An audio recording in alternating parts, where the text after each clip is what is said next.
நம்முடைய பிதாவாகிய தேவனுடைய அன்பும் ஆண்டவராகிய இயேசு கிறிஸ்துவின் கிருபையும் சமாதானமும் உங்கள் அனைவரோடும் கூட என்றென்றைக்கும் இருப்பதாக. தலைப்பு: நான் உன்னை விட்டு விலகுவதும் இல்லை, உன்னை கைவிடுவதும் இல்லை. சங்கீதம் 16, 17 அதிகாரங்கள். தாவீது ராஜா செய்த ஜெபத்தை இந்த அதிகாரத்தில் பார்க்கலாம். கர்த்தாவே, என்னை காப்பாற்றும், உம்மை நம்பி இருக்கிறேன். நாம் கர்த்தரிடத்தில் எதையாவது பெற்றுக்கொள்ள வேண்டும் என்று நினைக்கும் பொழுது நம்முடைய நம்பிக்கையை அடுத்தவர்கள் மேலோ, சந்தர்ப்ப சூழ்நிலைகள் மேல், அல்லது நம் மேலோ, அல்லது நம்முடைய திறமைகள் மேலோ நாம் வைத்திருக்க கூடாது. நம் நம்பிக்கை கர்த்தர் மேல் இருக்க வேண்டும். அவருக்கு பிரியமாய் நாம் நடக்க வேண்டும். அவரை முழுமையாய் நம்ப வேண்டும். அப்பொழுது நிச்சயம் கர்த்தர் நமக்கு ஆறுதல் அளிப்பார். நாம் தேடுகிற காரியங்கள் நமக்கு கிடைக்கும்.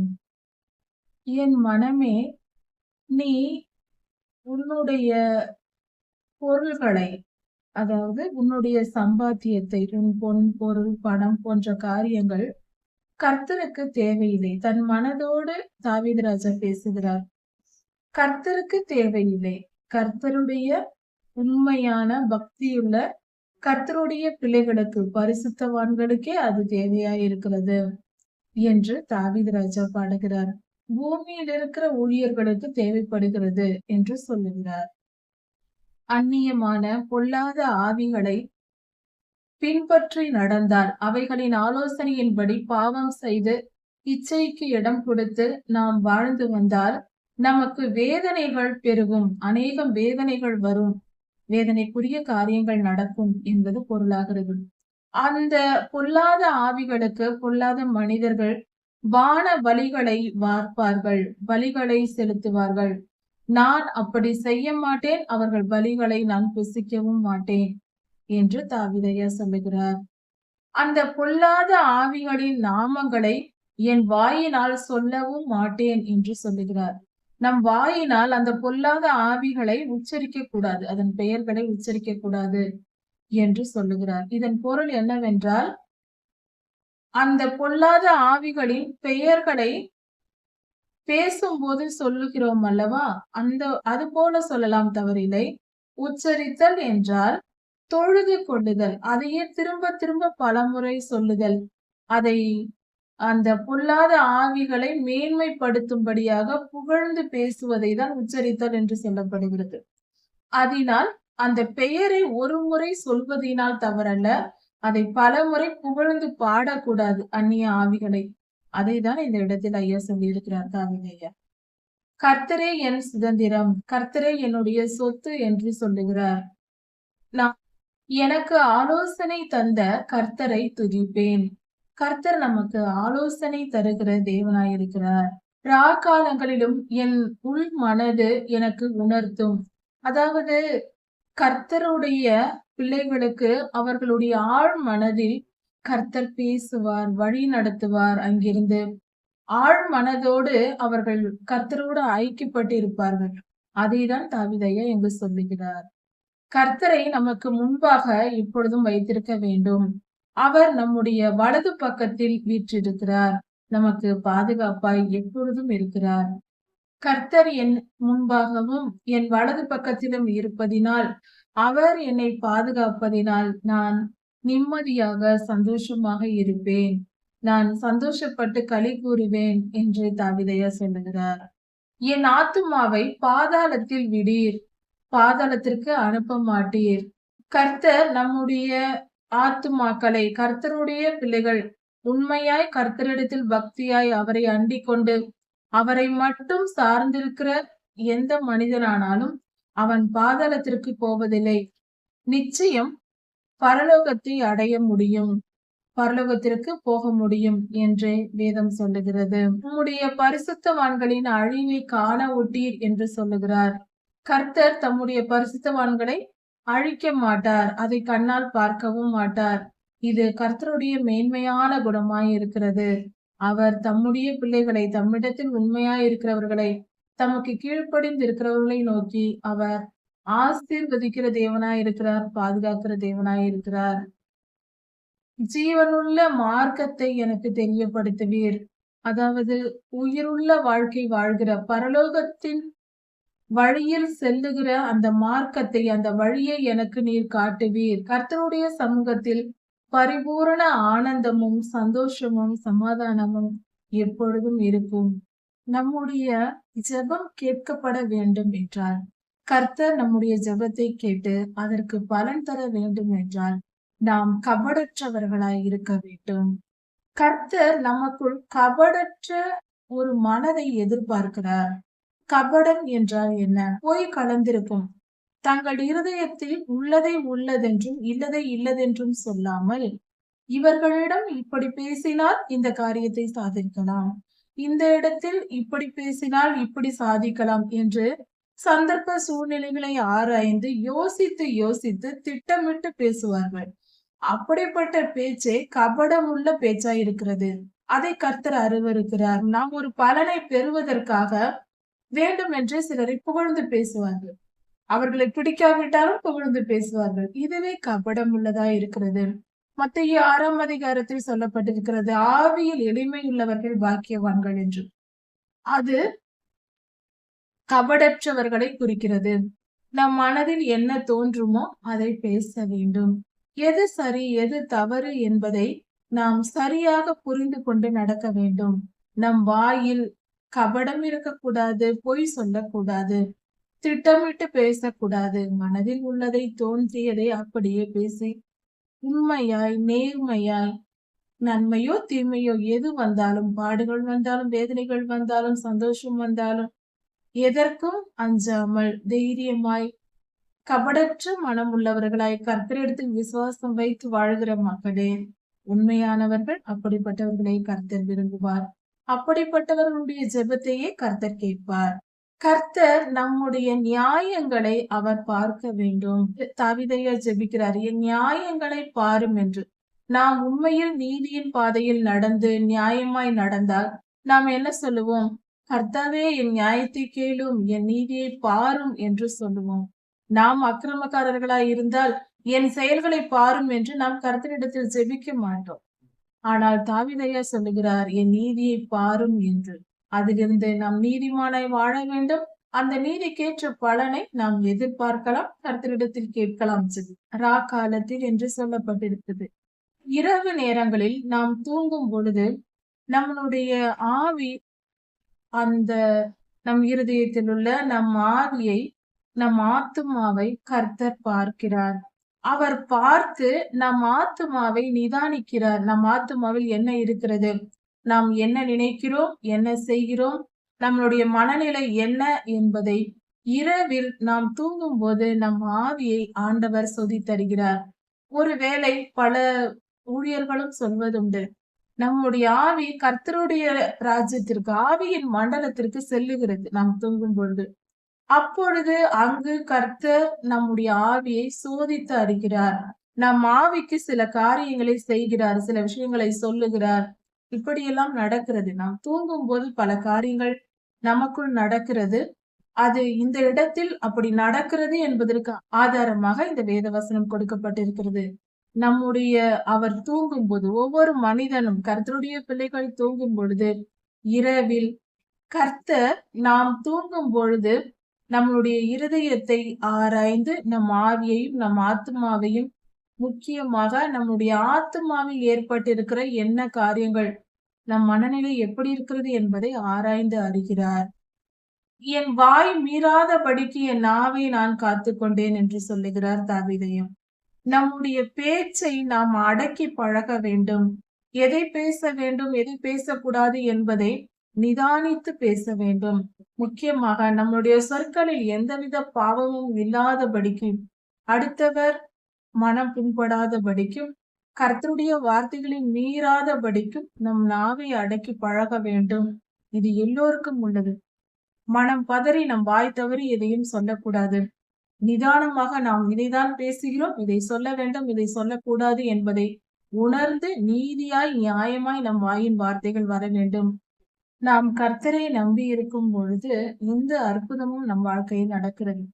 அதாவது நமக்கு துஷ்ட மனிதர்கள் நமக்கு தீங்கு செய்ய நினைக்கும் போது அவர்களை குறித்து, அந்த காரியங்களை குறித்து கர்த்தர் நம்மோடு பேசி நமக்கு வெளிப்படுத்தி விடுகிறார். அதனால் நம்மை நாம் காத்துக்கொள்ள முடியும் என்று இந்த வேத பகுதி சொல்கிறது.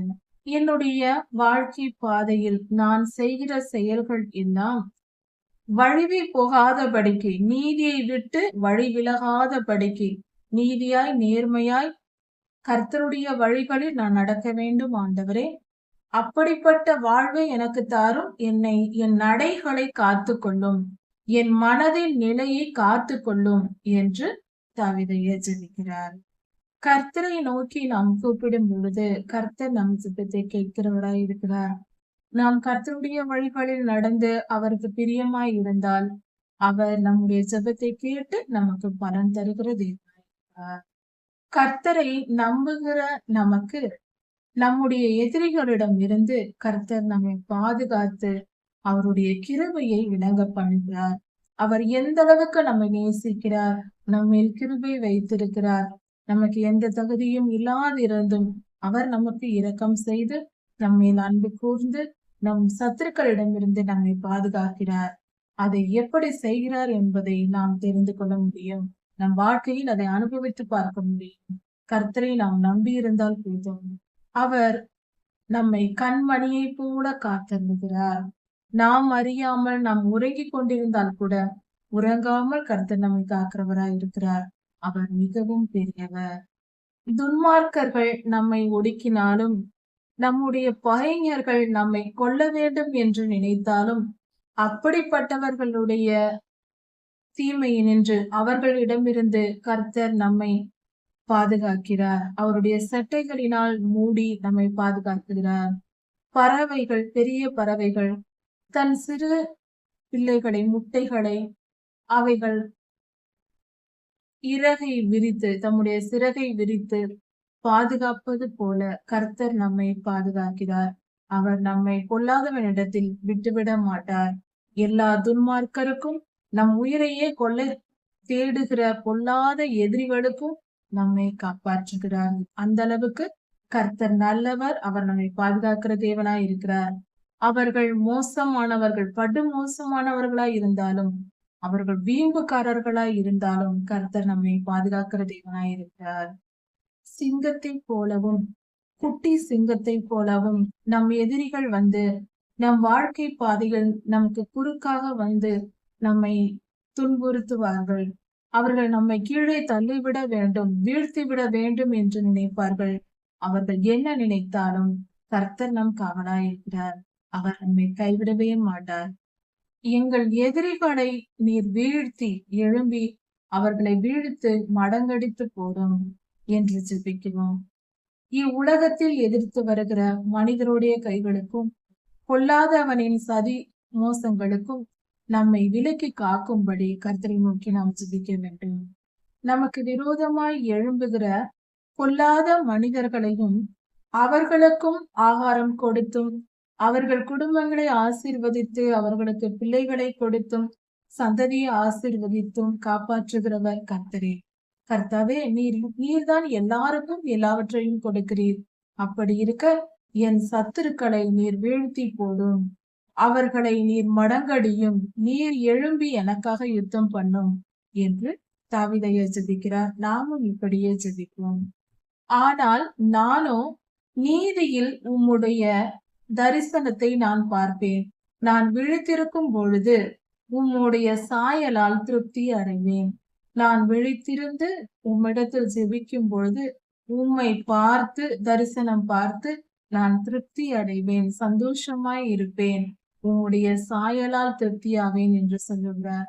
இப்படிதான் நாமும், இப்படி தாவீதைய என்ன மனநிலையில் நாம் ஜெபிக்கிறாரோ அவரை போல நாமும் வாழ்ந்து அவரை போல நாமும் ஜெபிக்க வேண்டும். ஏனென்றால் கர்த்தர் தாவீது ராஜாவை என் இருதயத்திற்கு ஏற்ற மனிதன் என்று சொல்லி இருக்கிறார். கர்த்தருடைய இருதயத்திற்கு ஏற்ற மனிதனாக வாழ்ந்தவர் தான் தாவீது ராஜா. அப்படிப்பட்ட அவருடைய சங்கீதங்களை படித்து அவருடைய வழிகளில் நாமும் நடக்க வேண்டும். இது நம் வாழ்க்கைக்கான ஒரு உதாரணமாக தாவீதையா வாழ்ந்து காட்டியிருக்கிறார். 18ஆம் சங்கீதம். தாவீது ராஜா கர்த்தரை எப்படியெல்லாம் நேசிக்கிறார் என்று சொல்லப்பட்டிருக்கிறது. கர்த்தர் நம் பெலனாய் இருக்கிறார். அவரிடத்தில் நாம் அன்பாய் இருக்க வேண்டும். அவரிடத்தில் நாம் அன்பு கூர்ந்து அவருடைய கட்டளைகளையும் கற்பனைகளையும் கைக்கொண்டு நடக்க வேண்டும். கர்த்தரே நம்முடைய பெலன். அப்படி என்றால் அவர் நம்மோடு இருக்கும்போது நாம் பெலனுள்ளவர்களாய் எல்லாவற்றையும் செய்ய முடியும். கர்த்தர் நம்மோடு இல்லாத பொழுது நம்மால் எதையும் செய்ய முடியாது, வெற்றி பெற முடியாது என்பதே இதன் பொருள். தாவீது ஐயா சொல்லுகிறார், கர்த்தர் என் கோட்டையும் என் அடைக்கலமும், என் உயர்ந்த அடைக்கலம் அவர்தான். அவர் என் இரட்சணிய கொம்பு, அவர் என் அரண் என்றெல்லாம் பாடுகிறார். அதாவது ஒரு பாதுகாப்புக்குரிய காரியம் எவைகள் இருக்கிறதோ அவைகளை எல்லாம் சொல்லுகிறார். கர்த்தர் நமக்கு பாதுகாப்பாய் இருக்கிறார் என்று பொருளாகிறது. அப்படி என்றால் எப்படி கர்த்தர் நமக்கு பாதுகாப்பு என்றால், நாம் அறியாத நேரத்திலும் நம்மை பாதுகாக்கிறார். ஆவிக்குரிய பாதுகாப்பு, உலக பிரகாரமான பாதுகாப்பு. நம்மை நாம் காத்து கொள்ள வேண்டும் என்றால் நாம் கர்த்தரை அண்டிக் கொண்டு இருப்பதே நமக்கு பலனாயிருக்கிறது. நாம் கர்த்தரிடத்தில் அன்பு கூர்ந்து அவருக்கு கீழ்ப்படிந்து அவரோடு நாம் வாழும்போது அவர் நமக்கு பாதுகாப்பாய் இருக்கிறார். உதாரணத்திற்கு ஒரு சிறு குழந்தை இருக்கிறது என்றால் அந்த குழந்தை எப்பொழுதும் தாயை நேசிக்கும், தாயையே விரும்பும் பக்கத்தில் இருக்க. ஏன் அது தன் தாயை விடாமல் தொடர்ந்து சிறிது நேரம் விலகினால் கூட ஒரு தாய் உடனே அழத் தொடங்கும். ஏனென்றால் அந்த குழந்தைக்கு தாய் தான் பாதுகாப்பு. அது போல நாமும் எப்பொழுதும் கர்த்தரையே, ஒரு குழந்தை தாயை நேசிப்பது போல, தாயையே நம்பி இருப்பது போல, நாம் கர்த்தரையே நம்பி இருக்கும் பொழுது நாம் பாதுகாக்கப்படுகிறோம். எந்த தீங்கும் நமக்கு நேரிடாது. நாம் நம்முடைய துன்ப நேரத்தில் கர்த்தரிடத்தில் நோக்கி நாம் கூப்பிடும் பொழுது நாம் நம்முடைய ஜெபத்தை கர்த்தர் கேட்டு நம்மை ஆசீர்வதித்து நம்மை எல்லா சத்துருக்களினின்றும் எல்லா எதிரிகளையும் வீழ்த்தி போட்டு நம்மை காக்கிற தேவனாய் இருக்கிறார். அதற்கு நாம் செய்ய வேண்டியது கர்த்தரை துதித்து பாட வேண்டும். பல நேரம் நாம் நெருக்கமான நிலைகளில் வாழ்க்கையில் வாழ்ந்து கொண்டே இருப்போம். துன்பங்கள் தொடர்ந்து வந்து கொண்டே இருக்கும். இப்படிப்பட்ட நிலையில் நம்மை காப்பாற்றிக் கொள்ள நமக்கு இருக்கிற ஒரே வழி கர்த்தரை துதித்து பாடுவதுதான். கர்த்தரை துதித்து பாட பாட நம் கட்டுகள் விலகும். நம் கட்டுகள் அறுபட்டு தெரிப்பட்டு போகும். நமக்கு விடுதலை கிடைக்கும். கர்த்தர் எழும்பி நம்மை பாதுகாப்பார். துதிகளின் மத்தியில் வாசம் செய்யும் தேவன் என்று கர்த்தருக்கு பெயர் உண்டு. அவர் துதிகளின் மத்தியில் வாசம் செய்வார். நாம் துதிக்கும் போது கர்த்தர் இறங்கி நம்மிடம் வருவார். அப்பொழுது பொல்லாத ஆவிகள் தெரிக்கப்பட்டு போகும். சரி, கர்த்தர் எப்படி வருவார்? கர்த்தரை தரிசனத்தில் தாவீது ஐயா பார்த்து அதை எழுதி வைத்திருக்கிறார். அந்த தீர்க்க தரிசனத்தை நாம் இப்பொழுது சற்று கவனிப்போம். கர்த்தர் எப்படி இருந்தார் என்று இந்த இடத்தில் தாவீது ஐயா வர்ணித்து சொல்லியிருக்கிறார். அவர் வெற்றியுள்ள அந்த நேரத்தில், வெற்றி பெற்ற நேரத்தில் எழுதியிருக்கிறார். என் நெருக்கமான நேரத்தில், தாவீது ஐயா தன்னுடைய நெருக்கமான நேரத்தில் கர்த்தரை நோக்கி கூப்பிடுகிறார். அப்படி தாவீது ஐயா கூப்பிட்ட சத்தம் கர்த்தருடைய சன்னதிக்கு போயிற்று. அங்கிருந்து கர்த்தருடைய காதுகளுக்கு போய் சென்றடைந்தது. அப்பொழுது கர்த்தர் அந்த ஜெபத்தை கேட்டார். இதையெல்லாம் அவர் தரிசனமாக தாவீது ஐயா பார்த்து கொண்டிருக்கிறார். அப்பொழுது பூமி அசைந்தது. பூமி அசைந்திருக்கிறது. பர்வதங்களின் அஸ்திபாரங்களும் குலுங்கி அதிர்ந்தது. மிகப்பெரிய ஒரு பூகம்பம் வந்திருக்கிறது. அந்த அளவுக்கு ஒரு மிகப்பெரிய ஒரு தரிசனத்தை அவர் பார்க்கிறார். பூமி அதிர்வதை அவர் தரிசனமாக பார்த்திருக்கிறார். அந்த அளவுக்கு பயங்கரமானது. கர்த்தருடைய மூக்கிலிருந்து புகை எழும்பிற்று. அவர் வாயிலிருந்து அக்கினி தழல் புறப்பட்டு தழலாய் எரிந்ததாம். பயங்கரமாய் இருந்தது. இது மிகப்பெரிய ஒரு பயங்கரமான ஒரு காரியமாக தோற்றத்தில் கர்த்தரை தாவீது ஐயா பார்த்திருக்கிறார். வானத்தை தாழ்த்தி இறங்கினார். வானத்திலிருந்து கர்த்தர் தாழ்த்தி அவர் இறங்கி வருகிறாராம். ஏதோ பிளைட்டை கொஞ்சம் கீழே இறங்கி வருவது போல வானத்தை தாழ்த்தி கர்த்தர் கீழே இறங்கி வருகிறாராம். அவர் பாதங்களின் கீழ், அவருடைய திருப்பாதங்களின் கீழ் காரிருள் இருந்திருக்கிறது. காரிருள் என்பது மேக கூட்டங்கள் மழை பெய்வதற்கு முன்பாக இருக்கிற அந்த சூழ்நிலை, அந்த காரிருள், அந்த மந்தாரம் என்று சொல்லுவோம், அது போல இருந்ததாம். காற்றின் செட்டைகளை கொண்டு பறந்தாராம். கேருபீன்கள் மேல் ஏறி கர்த்தர் சென்றாராம்.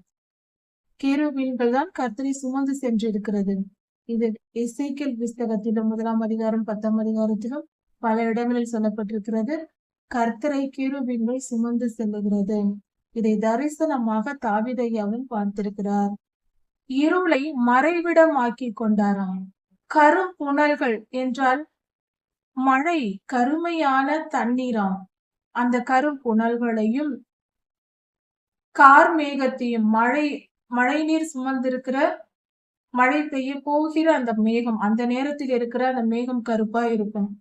அந்த கருமையான அந்த மேகத்தையும் தனக்கு கூடாரமாக்கி கொண்டாராம். அப்படியே அவைகள் சூழ்ந்து கொண்டது. இவைகள் எல்லாம் கர்த்தருடைய சந்நிதியில் அவருடைய பிரகாசத்தினால் கர்த்தருடைய மேகங்கள் சிதறியது. கர்த்தருடைய மகிமை துகள்களாக சிதறி விலகிற்று. மேகங்களைப் போல விலகி போயிற்றான். கர்த்தர் வானத்திலிருந்து சத்தம் விட்டார், குமுறினார் என்று சொல்லப்பட்டிருக்கிறது. அப்படி வானத்திலிருந்து சத்தம் விட்டிருக்கிறார்.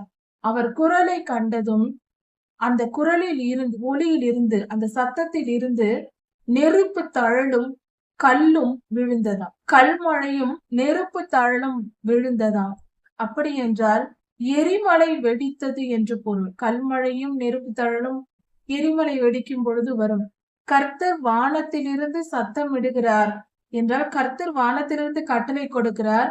பூமியின் அடியில் இருக்கிற எரிமலைகள் வெடித்து சிதறி மேலே எழும்பும். எரிமலை வெடித்தால் கீழே தோன்றுகிற பூகம்பம், அதாவது மலைக்கு அடியில் பூகம்பம் தோன்றி அந்த மலைக்கு அடியில் இருக்கிற இந்த லாவா என்கிற நெருப்பு குழம்பும் அந்த கற்களும் எல்லாம் சேர்ந்து வெடித்து மேலே எரிமலை வெடிக்கும். அப்பொழுது சாம்பல், எரிமலை கற்கள், அந்த மலையில் இருக்கிற கற்கள், அந்த லாவா என்கிற நெருப்பு குழம்பு, புகை, இவை எல்லாம் மேல் நோக்கி அந்த மலை பிளந்து மேலே தெரித்து அடிக்கும் வானத்திற்கு நேராக. அப்பொழுது மிக உயரமான தூரத்திற்கு மேலே சென்று அந்த கற்களும் நெருப்பும் திரும்பி கீழே வரும்போது அந்த மலையில் நேராக வராமல் சுற்றிலும் பரவி, நாம் ஏதாவது ஒரு தானியத்தை கையில் எடுத்துக்கொண்டு ஒரு இடத்தில் நேராக தூக்கி மேலே எறிந்தால் அது அப்படியே மேலே சென்று நேராக கீழே வராமல் சுற்றிலும் மிக பெரிய அளவில் சிதறி விழும். அது போல கல்மழையும் நெருப்பு தழலும் வந்தது. கர்த்தர் ஆணையிட்டார். கர்த்தருடைய பிள்ளைகளுக்கு விரோதமாக, தாவீதையாக்கு விரோதமாக சத்துருக்கள் எழும்புகிறார்கள். தாவீதையா கர்த்தரை நோக்கி ஜெபிக்கிறார். அந்த ஜெபம் கர்த்தருடைய சன்னதியில் போய் சேருகிறது. அந்த ஜெபத்தை கேட்டு கர்த்தர் இறங்கி வந்து அங்கிருக்கிற எரிமலையை கட்டளை கொடுக்கிறார். எரிமலைகள் வெடித்து சிதறி கல்மழையும் அக்னியும் பூமியில் கொட்டுகிறது. அப்பொழுது அந்த பகுதியில் இருக்கிற மனிதர்கள் எல்லாம் அழிக்கப்படுகிறார்கள். இது கர்த்தருடைய நியாய தீர்ப்பை குறிக்கிறது. இப்படிதான் ஒவ்வொரு முறையும் நடக்கிறது. எரிமலை வெடிப்பது, சுனாமி வருவது, பேரழிவுகள், புயல் வருவது, காற்று மழை, புழுதி மழை போன்றவையெல்லாம் தோன்றுவது கர்த்தருடைய கட்டளையின்படியே வருகிறது. துன்மார்க்கரை அழிக்கவும் கர்த்தருடைய நியாய தீர்ப்பை நிறைவேற்றவுமே வருகிறது. தாவீதையாவின் ஜெபத்தை கேட்டு கர்த்தர் மிகப்பெரிய ஜல பிரவாகத்தை ஏற்படுத்துகிறார். சமுத்திரத்தின் தண்ணீர்கள் எழும்புகிறது. இப்படியெல்லாம் நடக்கிறது. கர்த்தர் நம் ஜெபத்தை கேட்டு நம்மை எல்லா ஆபத்துகளிலிருந்தும் எல்லா தீமைகளிலிருந்தும் விலக்கி காக்கிற தேவனாய் இருக்கிறார். அவரை நோக்கி நம் ஆபத்து நேரத்தில் கூப்பிட வேண்டும். நம் எதிரிகளை அழிக்கும் வல்லமை கர்த்தரிடத்தில் உண்டு. அதை விசுவாசத்துடன் ஏற்றுக்கொள்வோம். இதைத்தான் இந்த வேத பகுதி நமக்கு கற்பிக்கிறது. ஆபத்து நாட்களில் என் சத்துருக்கள் எனக்கு எதிராக வந்தார்கள், கர்த்தரோ எனக்கு ஆதரவாய் இருந்தார். கர்த்தர் நமக்கு ஆதரவாய் இருப்பார். எந்த சூழ்நிலையிலையும் நம் சத்துருக்கள் நம்மை வீழ்த்தி விடாதபடிக்கு நம்மை காத்துக் கொள்வார். அதே போல நாம் கர்த்தரிடம் எதை வேண்டுமானாலும் கேட்டுக்கொள்ளலாம், பெற்றுக்கொள்ளலாம் என்று அநீதியாய் வாழக்கூடாது. நம்முடைய நீதிக்கு தக்கதாக, நம்முடைய நியாயத்துக்கு தக்கதாக கர்த்தர் நிச்சயம் பலன் அளிப்பார். நாம் பரிசுத்தமாய் வாழ வேண்டியது நம்முடைய கடமை. அப்படி நாம் வாழ நினைக்கும் பொழுது, நீதியின் பாதையில் நடக்கும் போது நம்மை கண்டிப்பாய் கர்த்தர் காப்பாற்றுவார். கர்த்தருடைய வழிகளில் நடந்து நீதியின்படியும் நியாயத்தின்படியும் வாழ்ந்து கர்த்தருக்கு பயந்து பொல்லாப்பு செய்யாமல் வாழ்கிற நமக்கு, அப்படி நாம் வாழ்ந்தால் நிச்சயம் கர்த்தர் நம்மை எல்லா ஆபத்துகளிலிருந்தும் நம்மை காப்பாற்ற வல்லவராய் இருக்கிறார். நாம் நீதியின் பாதையில் நடக்க வேண்டியது நம்முடைய கடமை. முதலில் நாம் இதை செய்ய வேண்டும். அப்பொழுது நாம் கர்த்தரை நோக்கி கூப்பிடும் போது அவர் நம்மை காப்பாற்றுவார். கர்த்தர் தயவுள்ளவனுக்கு தயவுள்ளவராகவும் புனிதனுக்கு புனிதராகவும் மாறுபாடு உள்ளவனுக்கு மாறுபடுகிறவராகவும் உத்தமனுக்கு உத்தமராகவும் கர்த்தர் இருக்கிறார். அப்படி என்றால் உத்தமமாய் ஒருவன் நடக்கும் போது அவனுக்கு உத்தமத்திற்கு ஏற்ற பலனை நிச்சயம் அவர் தருவார். அதே போல ஏழைக்கு இறங்கி, அதே போல மற்றவர்களுக்கு தயவு காட்டி நாம் ஏழைகளுக்கு இறங்குவது, பிறருக்கு உதவி செய்வது போன்ற தயவுள்ள காரியங்களை செய்கிறவர்களாய் நாம் இருந்தால் அதே நற்பலனை நமக்கும் நிச்சயம் தருவார். அதில் எந்த மாற்றமும் இல்லை. நிச்சயம் அதே போல நமக்கு தயவு காட்டி நம்முடைய நேரத்தில், நம்முடைய இயலாமையின் நேரத்தில், நம்மளுடைய பாடுகளின் காலத்தில் அவர் நமக்கு உதவி செய்து தயவு காட்டுவார். நாம் உத்தமமாய் நடந்தால் நமக்கு அவர் உத்தமத்திற்கேற்ற பலனை தருவார். நாம் தயவுள்ளவர்களாக இருந்தால் கர்த்தர் நம்முடைய தயவுக்கேற்ற அந்த நற்குணத்திற்கேற்ற வெளிப்பாடாக, அதற்கு பலனாக நமக்கு அவர் தயவு காட்டுவார். நாம் புனிதமானவர்களாக இருக்கும் பொழுது, புனிதத்தை அணிந்தவர்களாக புனித தன்மையோடு நாம் வாழும்போது அவரும் நமக்கு புனிதராக இருப்பார். நமக்கு பார்க்கும் போதே அவர் புனிதராக தோன்றுவார். மாறுபாடு உள்ளவர்களுக்கு மாறுபடுகிறவராய் தோன்றுவார். சில கர்த்தர் இப்படிப்பட்டவர் என்று தவறாக சில பேர் பேசுவார்கள்.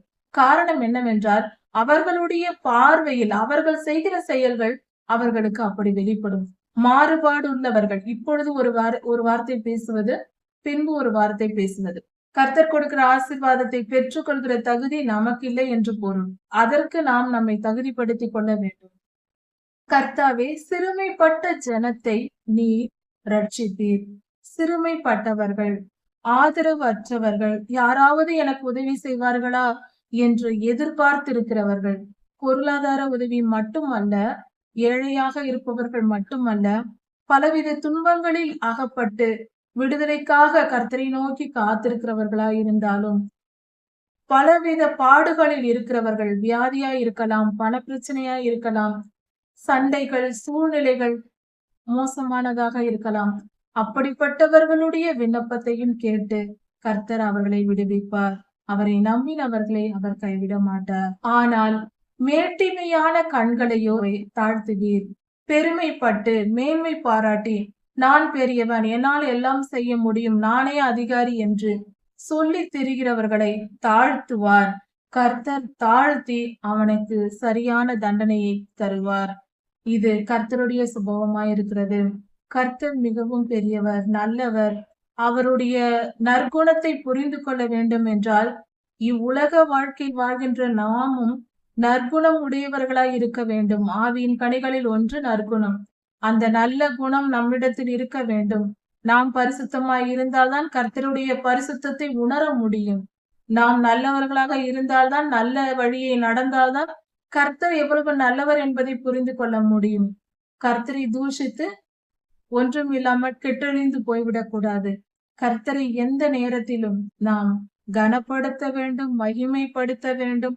அவர் அன்பை புரிந்து கொள்ள வேண்டும். அவர் மிகவும் நல்லவர்.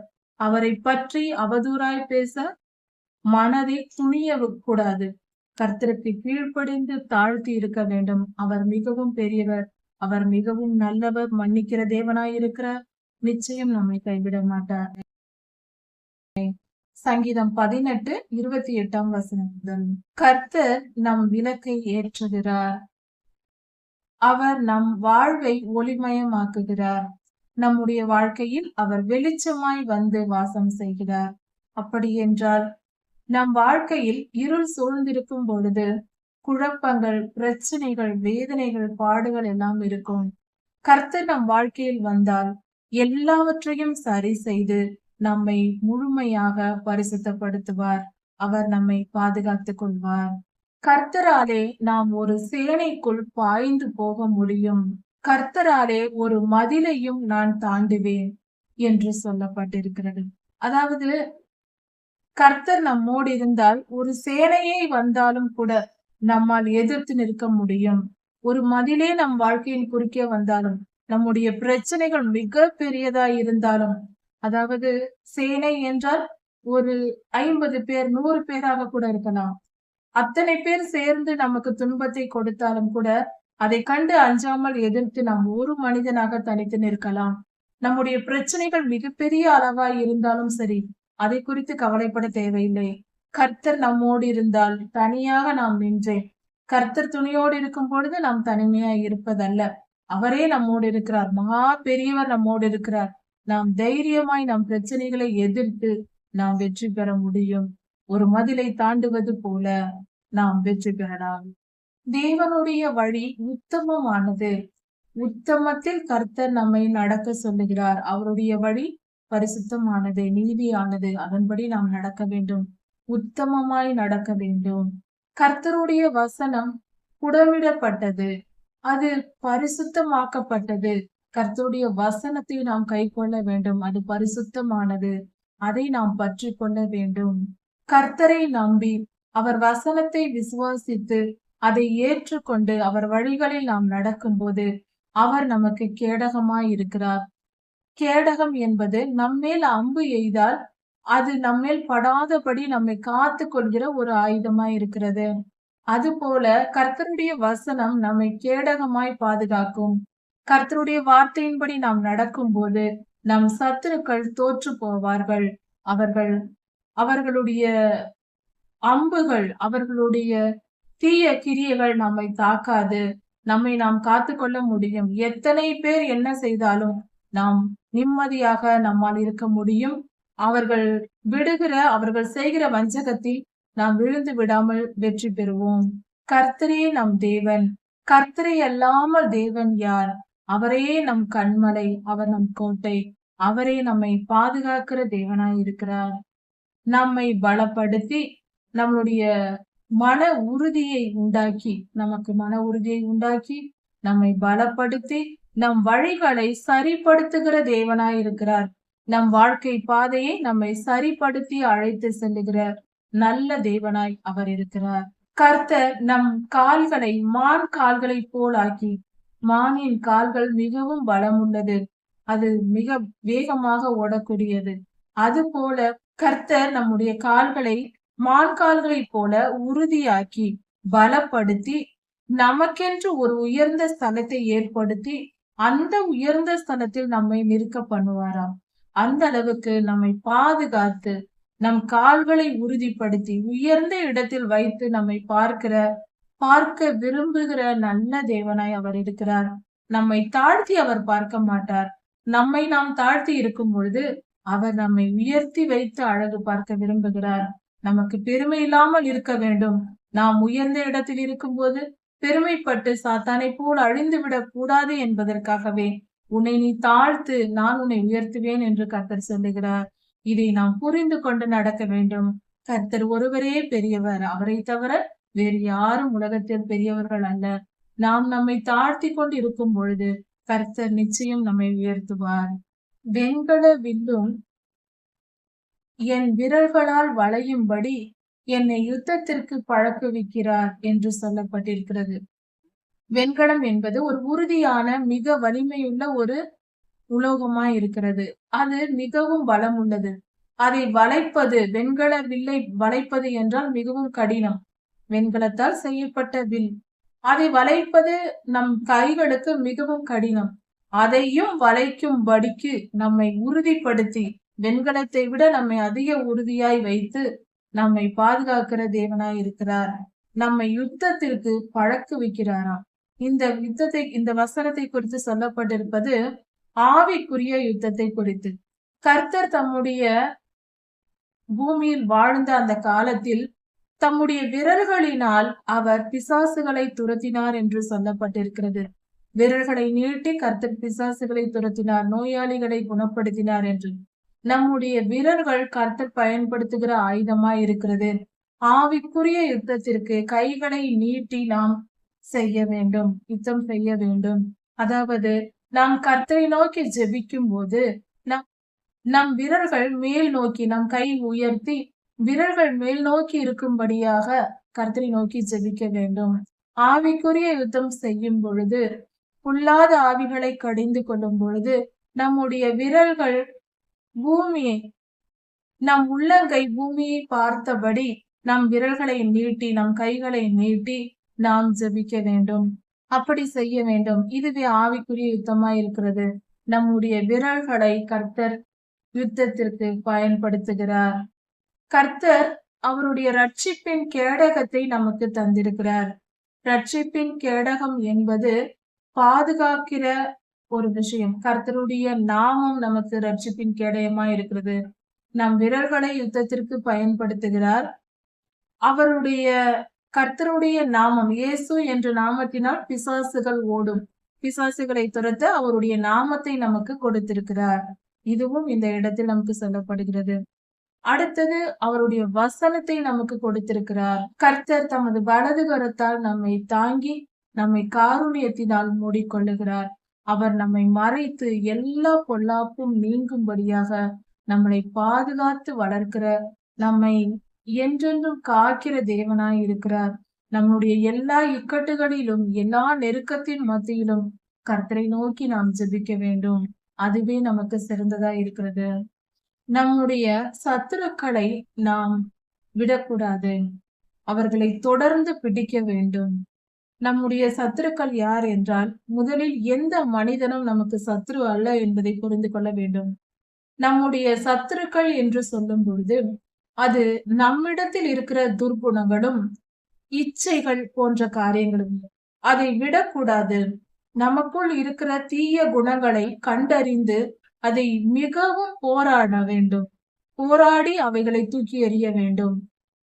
ஒரு சில நேரங்களில் பொல்லாத ஆவிகள் நமக்கு வஞ்சக வலைகளை விரிக்கும். உதாரணத்திற்கு, ஒரு செல்போனிலோ அல்லது டிவியிலோ சினிமாவிலோ சில காட்சிகள் வரும்.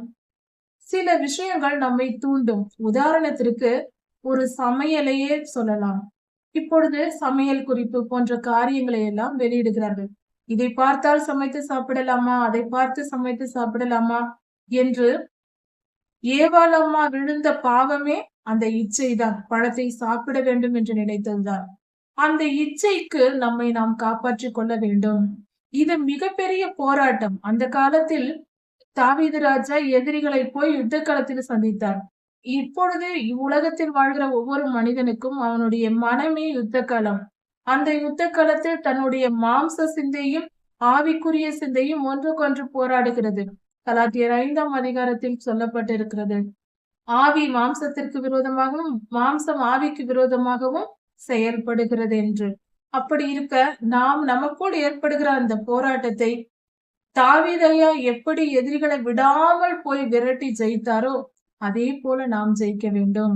நம்முடைய சத்துருக்களை மடங்கடித்து நிர்மூலமாக்கி விட வேண்டும். நம்முடைய சத்துருக்கள் நம்முடைய துர்க்குணங்களே, கெட்ட எண்ணங்களே, அவைகளை மன உறுதியோடு நாம் கட்டுப்படுத்தி அவைகளை ஜெயிக்க வேண்டும். எந்த பாவத்தையும் நான் செய்ய மாட்டேன். கர்த்தருக்கு அருவருப்பான எந்த காரியத்தையும் செய்ய மாட்டேன். வீணாக என் நேரத்தை பொழுதுபோக்கி கொண்டு இருக்க மாட்டேன்.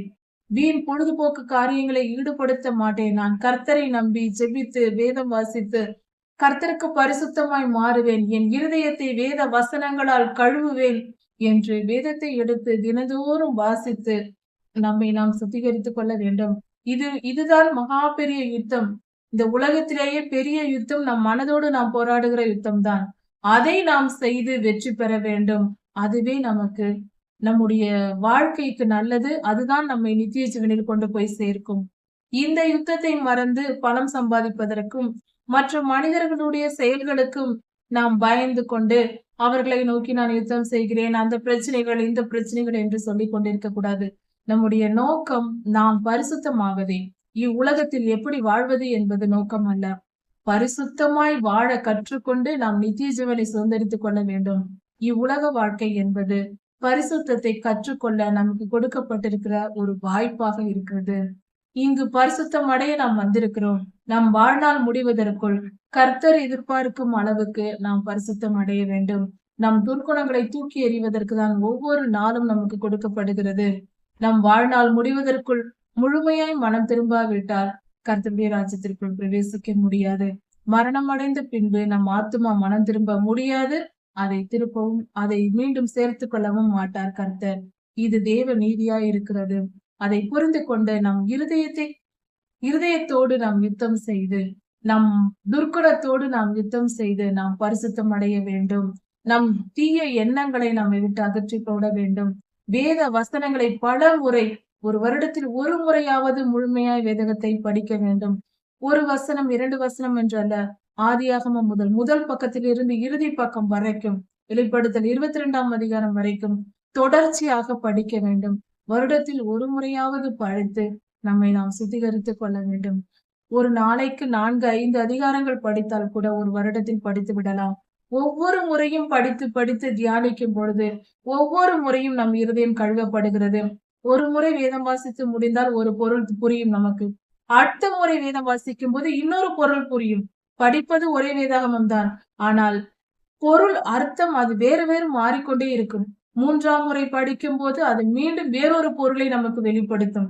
அதுதான் பரிசுத்த வேதாகமத்தில் இருக்கிற அற்புதமான வல்லமை. அது கர்த்தருடைய வார்த்தையின் வல்லமை. அது அதை அனுபவித்து பார்த்தால் புரியும். பழகி கொண்டால் தெரிந்து கொள்ளலாம். கேட்டு நம்புவதை விட அதை அனுபவித்து புரிந்து கொள்பவர்கள் அதிர்ஷ்டசாலிகள். நம்மை பாய்க்கிறவர்கள் கர்த்தரை தான் முதலில் பாய்க்கிறார்கள். நாம் கர்த்தருடைய வழிகளில் நடந்து கொண்டிருக்கும் பொழுது நமக்கு துன்பத்தை கொடுத்தால், அப்படிப்பட்ட தீயவர்கள், அவர்கள் நமக்கு வேதனைப்படுத்த நினைக்கிற நம்முடைய எதிரிகளின் தீய குணமுடைய அவர்களை கர்த்தர் அவர்கள் ஜெபத்தை கேட்க மாட்டார். அவர்களை நம் கையில் ஒப்பு கொடுப்பார். அவர்கள் ஜெபித்தாலும் கேட்க மாட்டார், நம்மை பாதுகாப்பார். ஏனென்றால் அக்கிரமக்காரர்களின் ஜெபத்தை கர்த்தர் கேட்க மாட்டார். நீதியுள்ள நீதிமானின் ஜெபத்தை தான் கர்த்தர் கேட்பார். நாம் அதை புரிந்து கொண்டு எப்பொழுதும் நீதியின் பாதையில் நடக்க வேண்டும். அப்பொழுதுதான் கர்த்தருடைய உதவி கிடைக்கும். கர்த்தர் நம் ஜெபத்தையே கேட்கவில்லை என்றால் பதில் எப்படி கிடைக்கும்? அது நீதிமானாய் வாழ வேண்டும். எப்படி வாழ்வது என்றால் யோபு புஸ்தகத்தை படிக்கலாம்.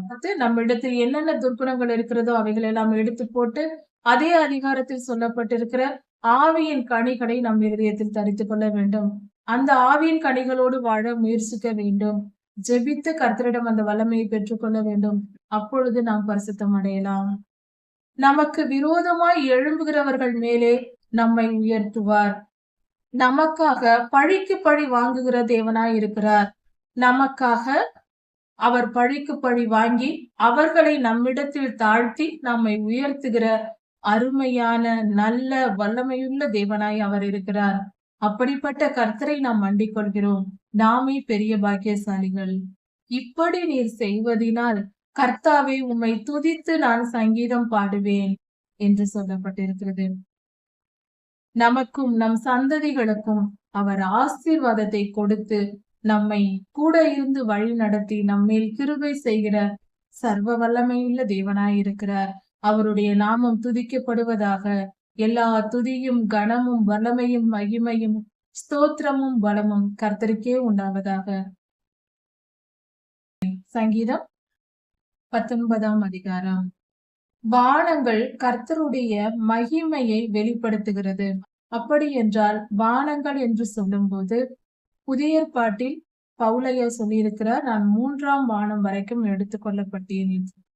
அப்படி பார்க்கும் பொழுது 3 வானங்கள் இருக்கிறது என்பது உறுதிப்படுகிறது. அப்படி என்றால் இன்னும் எத்தனை வேண்டுமானாலும் இருக்கலாம். ஸ்பேஸில் இருக்கிற மற்ற இடத்தை நாம் வானம் என்று சொல்லுகிறோம். அதாவது ஆகாய விரிவு என்று ஆதியாகமம் 1ஆம் அதிகாரத்தில் கொடுக்கப்பட்டிருக்கிறது. ஆகாய விரிவை உண்டாக்கி அதற்கு வானம் என்று பெயரிட்டார் என்று. இது முழுவதும் யூனிவர்ஸை குறிக்கிறது. நாம் வாழ்கிற இந்த யூனிவர்ஸை தான் இந்த ஆகாய விரிவு என்று குறிப்பிடுகிறது. பகலுக்கு பகல் பேசுகிறதாம். இந்த பகல் அடுத்த நாள் பகலை, அதற்கு முந்தைய நாள் பகலை குறித்து பேசுகிறதாம். பகல் நேரம் எப்படி இன்னொரு பகலிடத்தில் பேசும் என்று தெரியவில்லை. இரவும் இன்னொரு இரவோடு பேசுகிறதா. அவைகளுக்கு பேச்சும் இல்லை, சத்தமும் இல்லை, அவர்களுடைய குரல் கேட்கப்படுவதும் இல்லை. ஆனால் இவைகள் எல்லாம் நடந்து கொண்டுதான் இருக்கிறதா. அவைகளின் சத்தம் பூமியின் கடையாந்திரம் வரைக்கும் செல்லுகிறதாம். கடலின் ஆழத்தில் இருக்கிற கடைசி ஆழம் வரைக்கும் அவைகளின் சத்தம் கேட்கப்படுகிறதாம். பேச்சும் இல்லை, வார்த்தையும் இல்லை, நமக்கு புரியவில்லை. ஆனால் பூமியின் அடி வரைக்கும் அவைகளின் சத்தம் கேட்கிறதாம். சூரியனுக்கு கூட ஒரு கூடாரத்தை கர்த்தர் நியமித்து வைத்திருக்கிறாராம். என்ன கூடாரம் அது?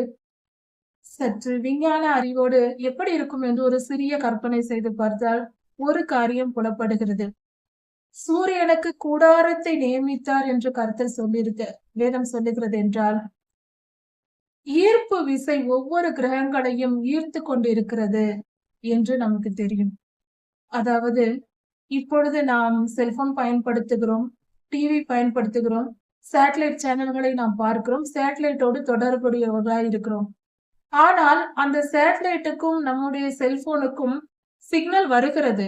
ஆனால் அது நமக்கு கண்களுக்கு தெரிவதில்லை. அந்த சிக்னல் வேவ்ஸ், அந்த அலைகள் தான் இங்கு கொடுக்கப்பட்டிருக்கலாம். சூரிய கதிர்களின் அலைகள், இவைகளை தான் கர்த்தர் இப்படியாக நமக்கு வெளிப்படுத்தி இருக்கலாம். காந்த புயல்கள் என்று சொல்லப்படுகிறது.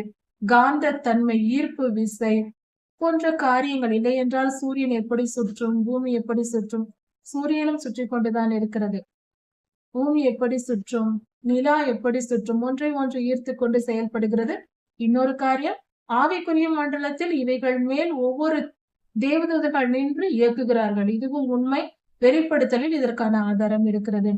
கடைசி கால நியாய தீர்ப்புகள் ஊற்றப்படும் பொழுது அந்தந்த கிரகத்தின் மேல், சூரியனின் மேல், வான மண்டலத்தின் மேல் ஒவ்வொரு தூதர்கள் நிற்பதாக வேதத்தில் வெளிப்படையாகவே சொல்லப்பட்டிருக்கிறது. இதுவும் உண்மைதான், சத்தியம்தான்.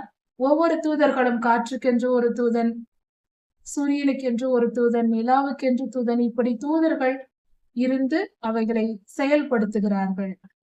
சூரியனானது ஒரு மணவாளன் தன் மணவரையிலிருந்து சந்தோஷமாய் புறப்பட்டு வருவது போல சூரியன் அப்படி புறப்பட்டு வருகிறதாம். வானத்தில் ஒரு முனை தொடங்கி, காலையில் கிழக்கே துவங்கி மாலையில் மேற்கே வரைக்கும் சந்தோஷமாய் புறப்பட்டு உற்சாகமாய் அவை வருகிறதாம். அதனுடைய காந்திக்கு மறைவானது ஒன்றும் இல்லை. அந்த சூரியனுடைய ஒளி கதிர்கள் எல்லா இடங்களிலும் பாயும். அதை மறைக்க யாராலும் முடியாது. அந்த அளவுக்கு பாய்ந்து செல்லுமா. அதன் காந்திக்கு மறைவானது ஒன்றுமே இல்லை. எல்லாவற்றின் மேலும் அது பட்டு செல்லும். நம் ஆத்மாவை உயிர்ப்பிக்கிறதாகவும் இருக்கிறது. கர்த்தருடைய வேதம் குறைவற்றது என்றால், நாம் வேதத்தை வாசித்தால் வேறு எந்த புஸ்தகத்தையும் வாசிக்க தேவையில்லை. அதாவது கர்த்தருடைய வழிகளில் நடந்து நாம் நம்முடைய வாழ்க்கை பாதைக்கு நாம் வாழ்வதற்கு இதையெல்லாம் வாசித்து நம் வாழ்க்கையை சரியாக வாழ வேண்டும், நித்திய ஜீவனை சுதந்திரித்துக் கொள்ள வேண்டும் என்றால் பல புத்தகங்களை தேடி ஓட தேவையில்லை. கர்த்தருடைய வேதத்தை வாசித்தாலே நாம் ரட்சிப்புக்கு போவதற்கு போதுமானதா இருக்கிறது. நாம் வேத வசனத்தை மிஞ்சி பலருடைய ஆலோசனைகளை கேட்டுதான் நாம் போக வேண்டும் என்பதல்ல. வேதத்தை வாசித்து தியானித்து நமக்கு போதிப்பவர்களின் சொற்களை கேட்கலாம். வேத வசனத்திற்கு மிஞ்சின காரியத்தை யாராவது சொன்னால், இதை தெரிந்தால்தான் நான் ரட்சிப்புக்குள் போக வேண்டும் என்றால் நாம் போக தேவையில்லை. கர்த்தருடைய வார்த்தையே குறைவற்றதாய் இருக்கிறது, நிறைவானதாய் இருக்கிறது. நம்முடைய ரட்சிப்புக்கும் நம்முடைய பரலோக ராஜ்யத்தில் பிரவேசிப்புக்கும் இதுவே போதுமானது. கர்த்தருடைய வேதம் குறைவற்றதா இருக்கிறது.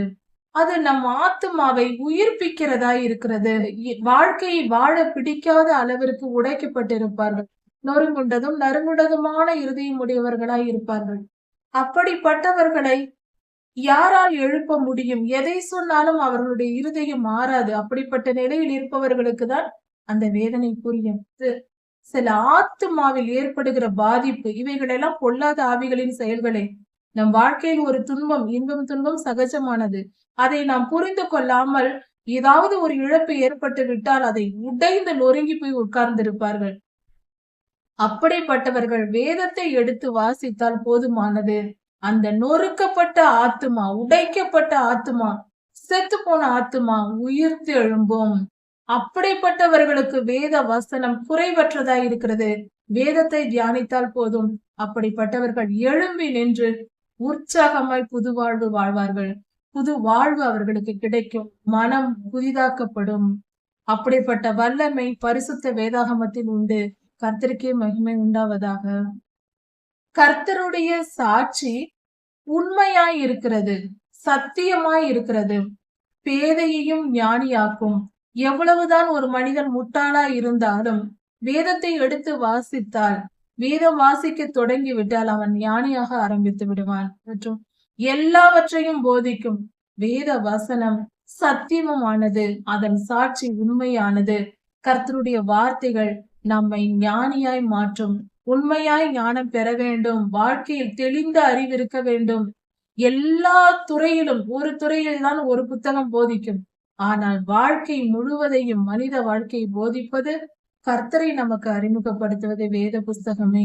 கர்த்தருடைய வார்த்தை குறைவற்றது. அதை பெற்றுக்கொண்டால் நாம் நிறைவாய் வாழலாம். கர்த்தருடைய நியாயங்கள் செம்மையானதா இருக்கிறது. கர்த்தர் சொல்லுகிற வழிகள், நீதியின் வழிகளை, நியாயங்களை நாம் பார்க்கும்போது நம்மை சந்தோஷப்படுத்துகிற காரியமா இருக்கும். கர்த்தர் சொல்லுகிற நீதியின் வழிகள் வேதனை உடையதல்ல, அது சந்தோஷத்தை கொடுக்கும்.